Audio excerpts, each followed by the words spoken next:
ನಮಸ್ತೆ, ಎಲ್ಲರೂ ಹೇಗಿದ್ದೀರಾ? ಸೌಖ್ಯ ಅಂತ ಭಾವಿಸ್ತೇನೆ. So welcome back to my YouTube channel Kudla family vlogs. ಇನ್ನು ಉಳಿದಿರೋದು ಕೇವಲ ಒಂದು ವಾರ ಮಾತ್ರ. ಸೊ ನಿಮ್ಮೆಲ್ಲರ ಕರ್ತವ್ಯ ಏನಂದ್ರೆ ನಮ್ಮ ಒಂದು ವೋಟ್ ರಕ್ಷಿತಾ ಶೆಟ್ಟಿಗೆ ಕೊಡ್ಬೇಕಂತ ಹೇಳಿ ಈ ವಾರದಲ್ಲಿ ಅವಳು ಡೇಂಜರ್ ಝೋನ್ ಅಲ್ಲಿ ಇದ್ದಾಳೆ. ಲಾಸ್ಟ್ ವೀಕ್ ಕೂಡ ನಾನು ಹೇಳಿಕೊಟ್ಟಿದ್ದೇನೆ ಅವಳಿಗೆ ಹೇಗೆ ವೋಟ್ ಮಾಡೋದಂತ ಹೇಳಿ. ತುಂಬಾ ಮಂದಿ ಜನರದು ನಂಗೆ DM ಕೂಡ ಬರ್ತಾ ಇದೆ, ಮತ್ತೆ ನೀವು ರಿಪೀಟ್ ಮಾಡಿ ಅಂತ ಹೇಳಿ ವೋಟ್ ಹೇಗೆ ಮಾಡೋದಂತ. ಸೊ ನಾನು ಪಿನ್ ಟು ಪಿನ್ ಇಲ್ಲಿ ಸ್ಕ್ರೀನ್ ಶಾಟ್ ಹಾಕ್ತೀನಿ, ಅದೇ ರೀತಿ ನೀವು ವೋಟ್ ಮಾಡಬಹುದು. ತುಂಬಾ ಮಂದಿಗೆ ಗೊತ್ತಿಲ್ಲ, ಕೆಲವರಿಗೆ ಅಬ್ರಾಡ್ ಅಲ್ಲೆಲ್ಲ ಆಗುದಿಲ್ಲ, ಆಪ್ಷನ್ ಇಲ್ಲ ಅಂತ ಹೇಳ್ತಾರೆ. ಸೊ ಇಲ್ಲಿ ಇಂಡಿಯಾದಲ್ಲಿ ಇದ್ದವರು ನೀವು ಇದು ಮಾಡ್ಬೋದು, ಅದಕ್ಕೇನು ಹಣ ಹೋಗುದಿಲ್ಲ ವೋಟ್ ಮಾಡೋದಕ್ಕೆ. ಒಬ್ಬರಿಗೆ ಒಂದು ಕಂಟೆಸ್ಟೆಂಟ್ಗೆ 99 ತನಕ ವೋಟ್ ಮಾಡಬಹುದು. ಕೆಲವರಿಗೆ ರಕ್ಷಿತನು ಇಷ್ಟ ಇರ್ತಾರೆ, ಕೆಲವರಿಗೆ ಗಿಲ್ಲಿನೂ ಇಷ್ಟ ಇರ್ತಾರೆ. ಆಗ 99 ಅಲ್ಲಿ ಈಕ್ವಲ್ ಅರ್ಧ ಕಟ್ ಮಾಡಿ ಅಷ್ಟು ಇದು ಮಾಡ್ಬೋದು, ಡಿವೈಡ್ ಮಾಡ್ಬೋದು. ನಾನು ಎಲ್ಲರಿಗೆ ಒಂದೇ ಹೇಳುದು, ನಮ್ಮ ರಕ್ಷಿತಾ ಶೆಟ್ಟಿಗೆ 99 ವೋಟ್ ಮಾಡಿ ಅಂತ ಹೇಳುದು, 99 ವೋಟ್ ಮಾಡಿ ಗೆಲ್ಲಿಸು ಅಂತ ಹೇಳುದು. ನಾನು ಲಾಸ್ಟ್ ವೀಕ್ ಹೇಳಿದ್ದೇನೆ, ನಾವೆಲ್ಲರೂ ಒಂದು ಒಗ್ಗಟ್ಟಾದ್ರೆ ಖಂಡಿತವಾಗ್ಲೂ ಅದರಲ್ಲಿ ಒಂದು ಒಗ್ಗಟ್ಟಲ್ಲಿ ಒಂದು ಬಲವಿದೆ ಅಂತೆ. ಸೊ ನನ್ನ ಕೂಡ ಅನಿಸಿಕೆ ರಕ್ಷಿತಾ ಶೆಟ್ಟಿ ವಿನ್ ಆಗ್ತಾಳೆ ಅಂತ ಹೇಳಿ. ಯಾಕಂದ್ರೆ ತುಂಬಾ ಮಂದಿ ಅವಳಿಗೆ ಫ್ಯಾನ್ ಫಾಲೋವರ್ಸ್ ಇದ್ದಾರೆ. ಅದೇ ರೀತಿ ಇನ್ಸ್ಟಾಗ್ರಾಮ್, ಫೇಸ್ಬುಕ್, ಯೂಟ್ಯೂಬ್ ಅಲ್ಲೆಲ್ಲ ಹೈಯೆಸ್ಟ್ ಫ್ಯಾನ್ಸ್ ಇದ್ದಾರೆ. ಸೊ ಅವಳ ಬಗ್ಗೆ ತುಂಬಾ ಸಪೋರ್ಟ್ ಮಾಡ್ತಾ ಇದ್ದಾರೆ. ಈವನ್ ನಾನು ಕೂಡ ಈ ಯೂಟ್ಯೂಬ್ ಅಲ್ಲಿ ಅವಳಿಗೆ ತುಂಬಾ ಸಪೋರ್ಟ್ ಮಾಡ್ತೇನೆ. 3 ತಿಂಗಳಿಂದ ಸತತವಾಗಿ ನಾನು ಅವಳಿಗೆ ಸಪೋರ್ಟ್ ಮಾಡ್ತಾ ಬರ್ತಾ ಇದ್ದೇನೆ. ಅದೇ ರೀತಿ ಅಪರೂಪಕ್ಕೊಂದ್ಸಲ, ತಿಂಗಳಿಗೆ ಒಂದ್ಸಲ ನಾನು ತಿಂಗಳಿಗೆ ಒಂದ್ಸಲ ಅಥವಾ 2 ಸಲ ಅವಳಿಗೆ ಸಪೋರ್ಟ್ ಮಾಡಿ ಫೇಸ್ಬುಕ್ ಅಲ್ಲಿ ಕೂಡ ಹಾಕ್ತೇನೆ. ಫೇಸ್ಬುಕ್ ಅಲ್ಲಿ ಹಾಕಿದ್ದು ಕನೆಕ್ಟ್ ಆಗಿ ಇನ್ಸ್ಟಾಗ್ರಾಮ್ ಅಲ್ಲಿ ಕೂಡ ಬರ್ತದೆ. ಯಾಕಂದ್ರೆ ಅಲ್ಲಿ ಫೇಸ್ಬುಕ್ ಅಲ್ಲಿ ತುಂಬಾ ಮಂದಿ ಅವಳಿಗೆ ಸಪೋರ್ಟ್ ಮಾಡಿ ಮಾಡ್ತಾ ಇದ್ದಾರೆ. ಅದಕ್ಕೆ ನಾನು ಯೂಟ್ಯೂಬ್ ಅಲ್ಲಿ ಮಾಡ್ತೇನಲ್ಲ ಅಂತ ಹೇಳಿ ನಿನ್ನೆ ನಾನು ಫೇಸ್ಬುಕ್ ಅಲ್ಲಿ ಹಾಕಿದ್ದೆ, ನಮ್ಮ ಒಂದು ರಕ್ಷಿತಾ ಶೆಟ್ಟಿಗೊಂದು ಒಂದು ಸಪೋರ್ಟ್ ಮಾಡಿ ಅಂತ ಹೇಳಿ. ಸೊ ಎಲ್ಲರೂ ನಮ್ಮ ಒಂದು ಮನೆ ಮಗಳಾಗಿ, ನಮ್ಮ ಮನೆ ಮಗಳು ಹೇಗೆ ಒಂದು ವಿನ್ ಆಗಿ ಬರ್ಬೇಕಂತ ನಮ್ಮದೊಂದು ಭಾವನೆ ಇರ್ತದೆ. ಅದೇ ರೀತಿ ಎಲ್ಲರೂ ಒಂದು ಒಳ್ಳೆ ಮನಸ್ಸು ಮಾಡಿದ್ರೆ ಖಂಡಿತವಾಗ್ಲೂ ನಮ್ಮ ಹುಡುಗಿ ಒಂದು ವಿನ್ ಆಗಿ ಬರ್ಲಿಕ್ಕೆ ಒಂದು ಯಾವುದೇ ಒಂದು ಇದು ಇಲ್ಲ. ಓಕೆ, ಸೊ ಒಳ್ಳೆ ಮನಸ್ಸಿಂದ ನಾವೆಲ್ಲರೂ ಅವಳಿಗೆ ಒಂದು ವೋಟ್ ಮಾಡುವ ಅಂತ ಹೇಳ್ತಾ ಇದ್ದೇನೆ. ಅದೇ ರೀತಿ ಒಂದು ಲಾಸ್ಟ್ ಟೈಮ್ ಅಲ್ಲಿ ಒಂದು ಧ್ರುವಂತಿದೊಂದು ಟಾಸ್ಕ್ ಇತ್ತಲ್ಲ, ಅದರಲ್ಲಿ ಬಿಗ್ ಬಾಸ್ ಹೇಳ್ತಾರೆ ಏನಂದ್ರೆ ಡೈರೆಕ್ಟ್ ಟಾಪ್ ಸಿಕ್ಸ್ ಇದಕ್ಕೆ ಫಿನಾಲಿಗೆ ಇವನು ಕ್ವಾಲಿಫೈ ಆಗ್ತಾನೆ ಅಂತ ಹೇಳ್ತಾರೆ, ಯಾರು ಬಿಗ್ ಬಾಸ್. ಹಾಗೆ ಎಲ್ಲರಿಗೂ ಕನ್ಫ್ಯೂಸ್ ಇತ್ತು, ಡೈರೆಕ್ಟ್ ಆಗಿ ಇವನು ಇನ್ನು ಎಲಿಮಿನೇಟ್ ಇಲ್ಲ, ಡೈರೆಕ್ಟ್ ಆಗಿ ಇವನು ಕ್ವಾಲಿಫೈ ಆದಂತ ಹೇಳಿ. ಅದ್ರಲ್ಲಿ ಬಿಗ್ ಬಾಸ್ ಅಲ್ಲಿ ಹೇಳಿದರೆ ಎಕ್ಸ್ಪೆಕ್ಟೆಡ್ ಅನ್ಎಕ್ಸ್ಪೆಕ್ಟೆಡ್ ಅಂತ ಹೇಳಿ. ಅದ್ರಲ್ಲಿ ಕೂಡ ಒಂದು ತಿರುವು ಇರ್ತದೆ. ನಾನು ಲಾಸ್ಟ್ ವೀಕ್ ಅಲ್ಲಿ ಕೂಡ ಹೇಳಿದ್ದೆ, ಪ್ರತಿ ಸಲ ಒಂದೊಂದು ತಿರುವು ಇರ್ತದೆ ಅಂತ ಹೇಳಿ. ಅದ್ರಲ್ಲಿ ಅವನ್ ಕೂಡ ಎಣಿಸಿರ್ತಾನೆ, ಅಶ್ವಿನಿ ಗೌಡ ಎಲ್ಲ ಅವರದ್ದು ಟೀಮ್ ಎಣಿಸಿರ್ತಾರೆ ಇವನು ಡೈರೆಕ್ಟ್ ಫಿನಾಲೆಗೆ ಕ್ವಾಲಿಫೈ ಆದ ಅಂತ ಹೇಳಿ.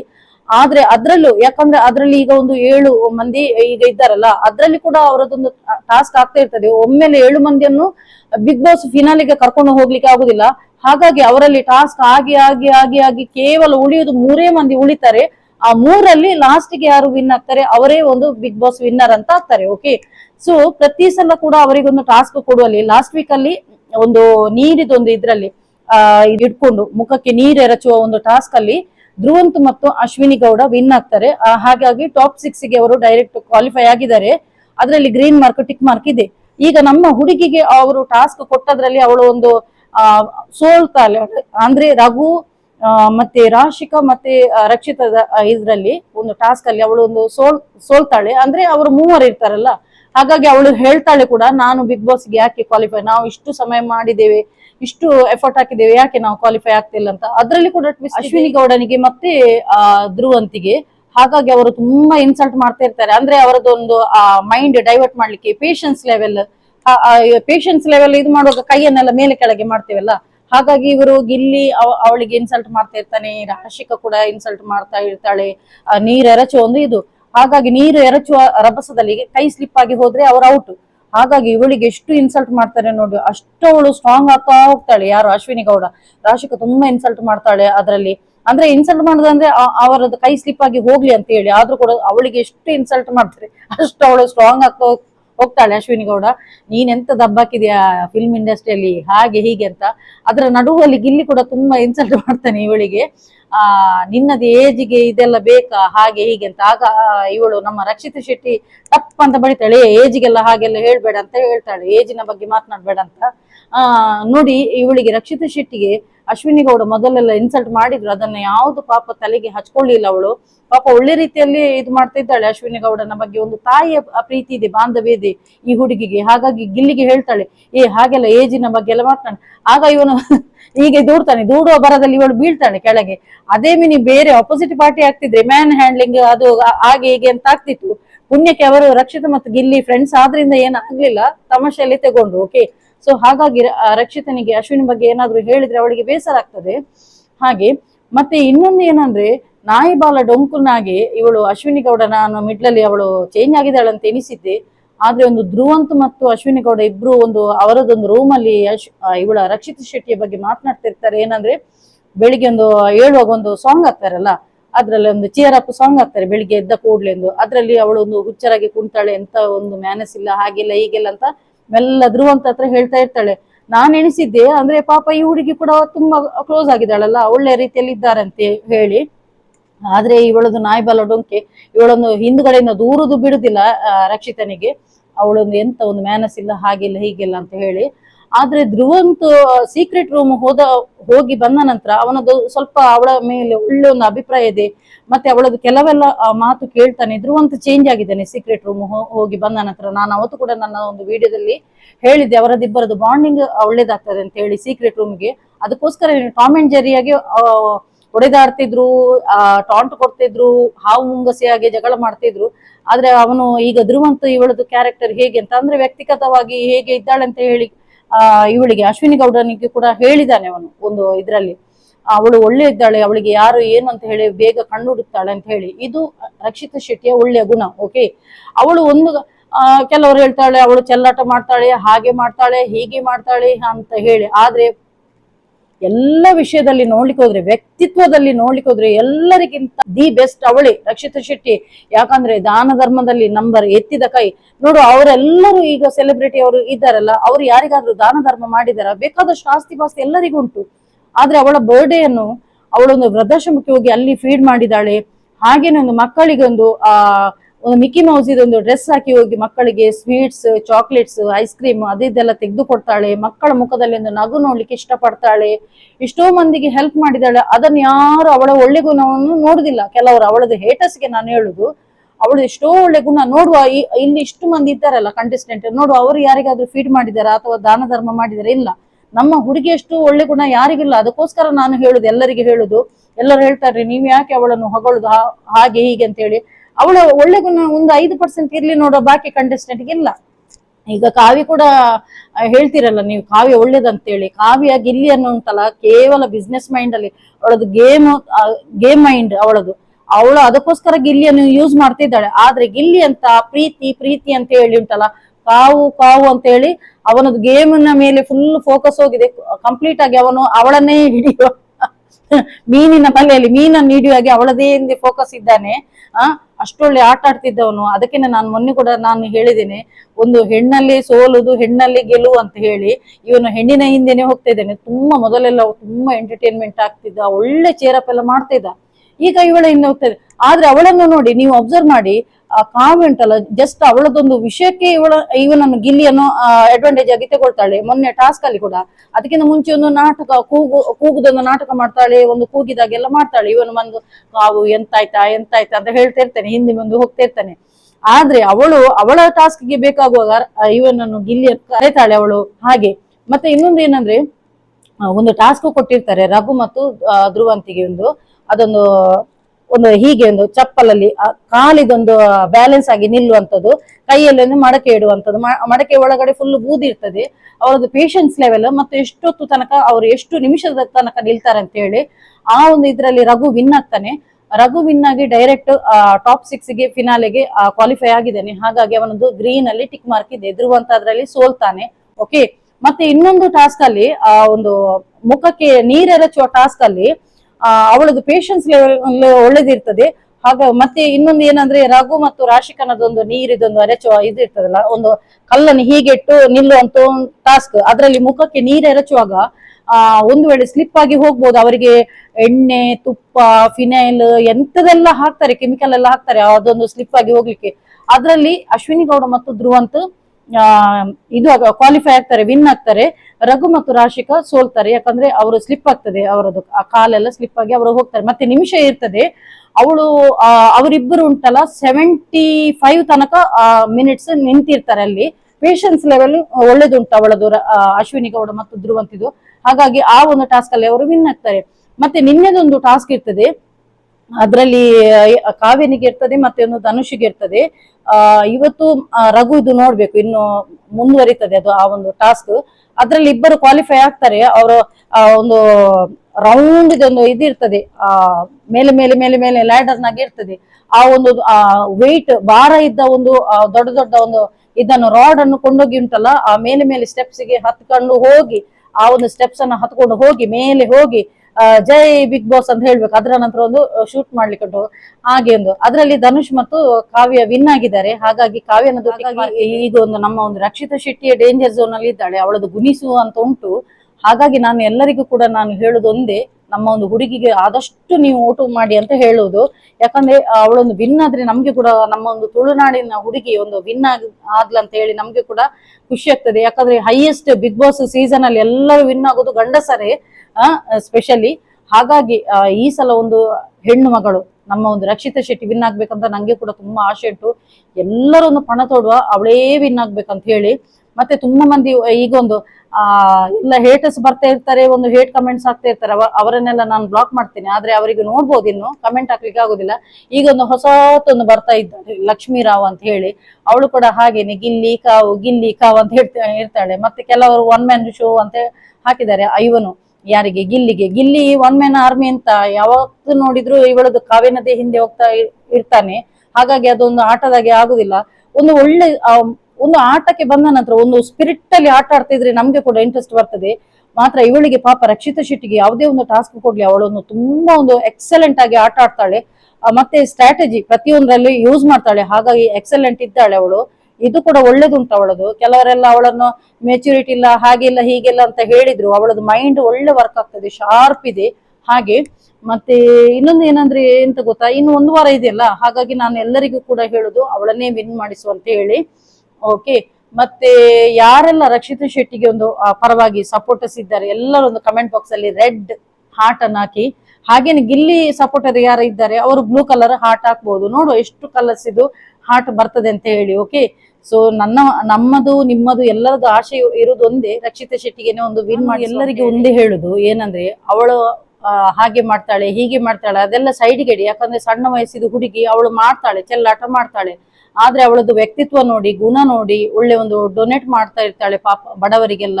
ಹಾಗಾಗಿ ಅವಳ ಒಳ್ಳೆ ಗುಣ ನೋಡಿ ಅಂತ ನಾನು ಎಲ್ಲರಿಗೆ ರಿಕ್ವೆಸ್ಟ್ ಮಾಡುದು, ಅವಳ ಒಳ್ಳೆ ಗುಣ ನೋಡಿ ಎಲ್ಲರೊಂದು ಸಪೋರ್ಟ್ ಮಾಡಿ, ಅವಳಿಗೆನೇ ವೋಟ್ ಮಾಡಿ, ಅವಳನ್ನೇ ವಿನ್ ಮಾಡಿಸುವಂತ ನಾವೆಲ್ಲ ಪಣ ತೊಡುವ. ಓಕೆ, ಸೊ ಹಾಗಾಗಿ ನಾಳೆ ಇನ್ನೂ ಗೊತ್ತಾಗ್ತದೆ ಯಾರು ಎಲಿಮಿನೇಟ್ ಆಗಿ ಹೋಗ್ತಾರೆ ಅಂತ ಹೇಳಿ. ಓಕೆ, ಅವಳದಾಯ್ತಲ್ಲ. ಈಗ ನನ್ನದೊಂದು ನೀವು ನೋಡ್ತಾ ಇರಬಹುದು ಶಾರ್ಟ್ಸ್ ಅಲ್ಲಿ 30 days ಡಾನ್ಸ್ ಚಾಲೆಂಜ್ ಇಟ್ಟಿದ್ದೇನೆ. ಅದ್ರಲ್ಲಿ ಈಗ ಇವತ್ತು ಡೇ 3 ಉಂಟು. ಓಕೆ, 3 ದಿನ ಆಗ್ತದೆ ಇಲ್ಲಿಗೆ. ನಾನು ಇದನ್ನು 30 days ಡಾನ್ಸ್ ಚಾಲೆಂಜ್ ಯಾಕೆ ಇಟ್ಟದಂತ ಹೇಳಿದ್ರೆ, ನಂಗೆ ಮೊನ್ನೆ ನಾನು ನೈಟಿದೊಂದು ಡ್ರೆಸ್ ಹಾಕಿ ಒಂದು ಡಾನ್ಸ್ ಮಾಡಿದೆಲ್ಲ ಒಂದು, ಅದರಲ್ಲಿ ಆ ಒಂದು ಸಾಂಗಿಗೆ ಹೈಯೆಸ್ಟ್ ಮಂದಿ ನೈಟಿ ಮತ್ತೆ ಗಾಗಲ್ ಹಾಕಿ ಮತ್ತೆ ಒಂದು ಶೂ ಹಾಕಿ ಮಾಡುವಂತ ಒಂದು ಟ್ರೆಂಡಿಂಗ್ ಡಾನ್ಸ್ ಅದು. ಸೊ ಹಾಗಾಗಿ ನಾನೇನು ವಲ್ಗರ್ ಡ್ರೆಸ್ ನನ್ನದು ಯಾವತ್ತೂ ಇರುದಿಲ್ಲ. ಓಕೆ, ನನ್ನದೊಂದು ಬಾಡಿ ಎಕ್ಸ್ಪೋಸ್ ಮಾಡಿ ವಲ್ಗರ್ ಡ್ರೆಸ್ ಹಾಕಿ ನಾನು ಮಾಡುದಿಲ್ಲ. ಆದ್ರೆ ಶಾರ್ಟ್ಸ್ ಅಲ್ಲಿ ಫ್ಯಾಷನೇಬಲ್ ಡ್ರೆಸ್ ಹಾಕಿದ್ರೆ ಸ್ವಲ್ಪ ಹೈಲೈಟ್ಸ್ ಆಗ್ತದೆ. ಆದ್ರೆ ನನ್ನದು ಎಲ್ಲಿ ಕೂಡ ನಾನು ಪಾರ್ಟ್ಸ್ ತೋರಿಸುದಿಲ್ಲ.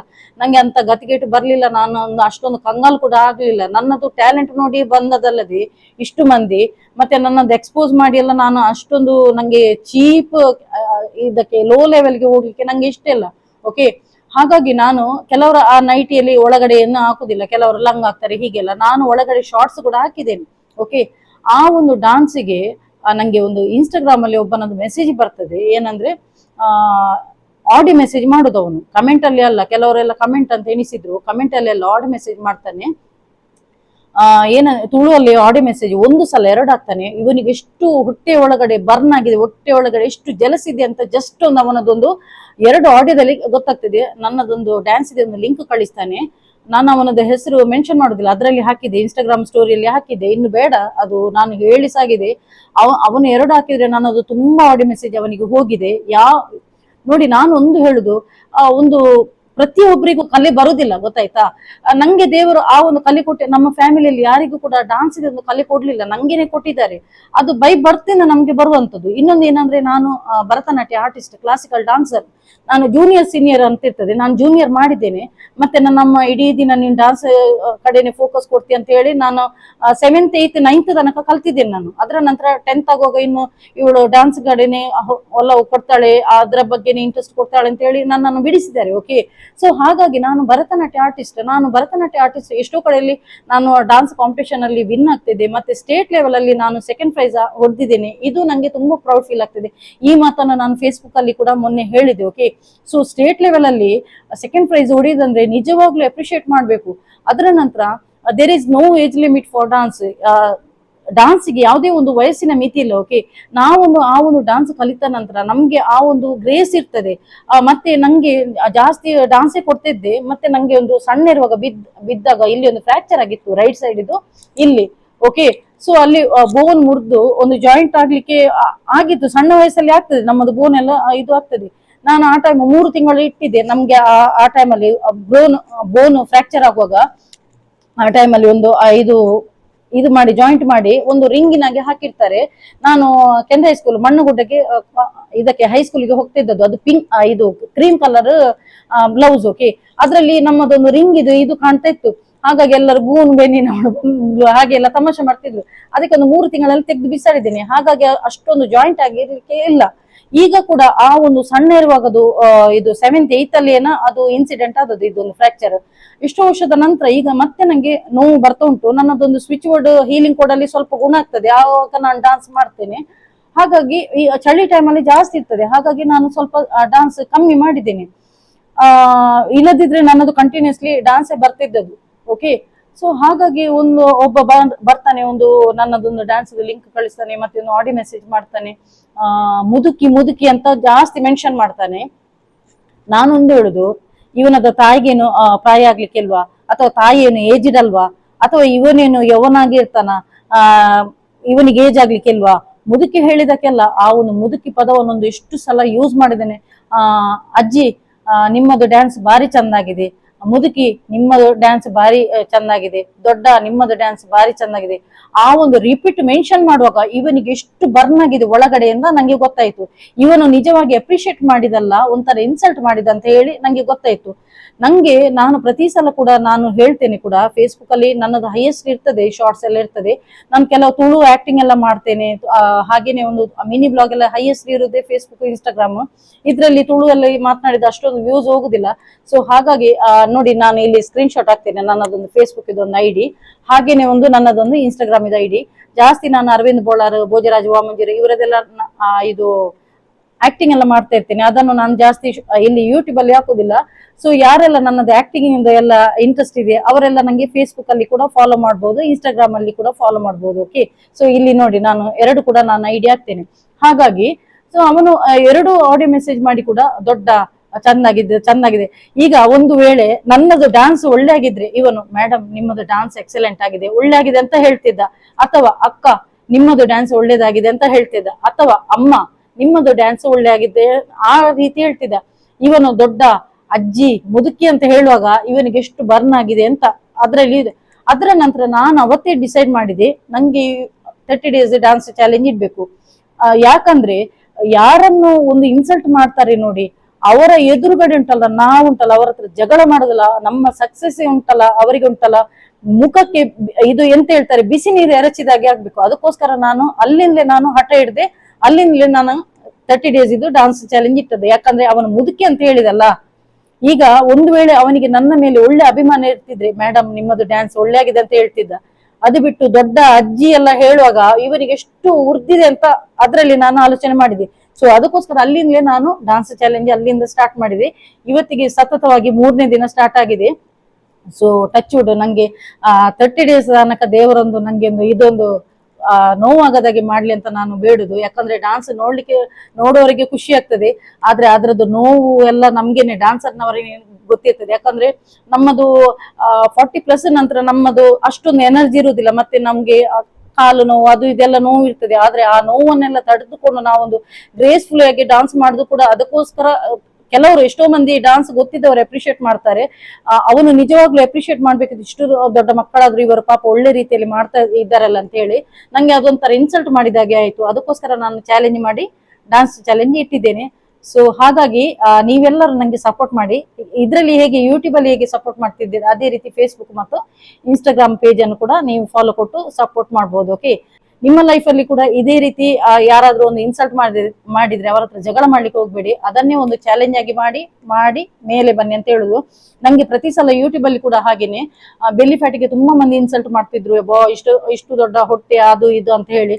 ನಾನು ಒಂದು ಟೈಮಲ್ಲಿ ಜಿಮ್ಗೆಲ್ಲ ಹೋಗುವಾಗ ಒಳ್ಳೆ ಮೇಂಟೈನ್ ಮಾಡ್ತಿದ್ದೆ. ಈಗ ನಂಗೆ ಜಿಮ್ಗೆ ಹೋಗ್ಲಿಕ್ಕೆ ಕೂಡ ಟೈಮ್ ಇಲ್ಲ, ಬಾಡಿ ಮೇಂಟೈನ್ ಮಾಡ್ಲಿಕ್ಕೆ ಕೂಡ ಟೈಮ್ ಇಲ್ಲ, ಅಷ್ಟು ಬಿಸಿ ಶೆಡ್ಯೂಲ್ ಲೈಫ್ ಆಗಿದೆ. ಹಾಗಾಗಿ ನಾನೆಂತ ಗೊತ್ತಾ, ಡಾನ್ಸ್ ಮಾಡಿದ್ರೆ ನಮ್ಗೆ ಕಂಟಿನ್ಯೂಸ್ಲಿ ಡಾನ್ಸ್ ಮಾಡಿದ್ರೆ ನಮ್ಮದು ವರ್ಕೌಟ್ ಆದಾಗೆ ಆಗ್ತದೆ. ಓಕೆ, ಹಾಗಾಗಿ ಮತ್ತೆ ಇನ್ನೊಂದು ಏನಂದ್ರೆ, ಯಾರು ಇನ್ಸಲ್ಟ್ ಮಾಡ್ತಾರೆ ಅವರಿಗೆ ನಮ್ಮದು ಪ್ರತ್ಯುತ್ತರ ಏನಂದ್ರೆ ನಮ್ಮದೊಂದು ಸಕ್ಸಸ್. ಅವರಿಗೆ ಮುಖಕ್ಕೆ ಒಂದು ಸ್ಲಿಪ್ಪರ್ ಶಾಟ್ ಹೊಡೆದಾಗೆ ಆಗ್ತದೆ. ಮತ್ತೆ ನಂಗೆ ಕುಕಿಂಗ್ ದಕ್ಕೂ ಇನ್ಸಲ್ಟ್ ಮಾಡ್ತಿದ್ರು, ಕುಕಿಂಗ್ ಇನ್ಸಲ್ಟ್ ಮಾಡಿದ್ರೆ ಕುಕಿಂಗೇ ಮಾಡ್ತಿದ್ದೆ, ಡಾನ್ಸ್ಗೆ ಇನ್ಸಲ್ಟ್ ಮಾಡಿದ್ರೆ ಡಾನ್ಸ್ ಕಂಟಿನ್ಯೂಸ್ಲಿ ಮಾಡ್ತಿದ್ದೆ. ನಾನೊಂಥರ ಉಲ್ಟಾ ಕೋಪಡಿ ಅಂತ ಹೇಳ್ತಾರಲ್ಲ ಆ ರೀತಿ. ನಂಗೆ ತುಂಬಾ ಇಷ್ಟ. ನಂಗೆ ಹೇಟರ್ಸ್ ಇದ್ದಷ್ಟು ನಾನು ಮತ್ತಷ್ಟು ಮೇಲೆ ಮೇಲೆ ಬರ್ತೇನೆ. ಯಾವಾಗ್ಲೂ ಉಂಟಲ್ಲ, ಕಾಲೆಳೆಯವರು ಯಾವಾಗ್ಲೂ ನಮ್ಮ ಕಾಲ ಬುಡದಲ್ಲಿ ಇರ್ತಾರಂತೆ, ಇದು ನಾವೆಲ್ಲರೂ ತಲೆಗೆ ಇಟ್ಕೊಳ್ಬೇಕು. ಹಾಗೆ ಸೊ ವಿಡಿಯೋ ಇಲ್ಲಿಗೆ ಎಂಡ್ ಮಾಡ್ತಿದ್ದೀನಿ. ಸೊ ಯಾರೆಲ್ಲ ನನ್ನ ಯೂಟ್ಯೂಬ್ ಚಾನಲ್ ಹೊಸದಾಗಿ ಸಬ್ಸ್ಕ್ರೈಬ್ ಮಾಡಿದಿರಿ ಅವರೆಲ್ಲರಿಗೂ ನನ್ನ ತುಂಬು ಹೃದಯದ ಧನ್ಯವಾದಗಳು. ಹೀಗೇನೆ ನಿಮ್ಮೆಲ್ಲರ ಸಹಕಾರ ಇರಲಿ. Keep supporting and bye.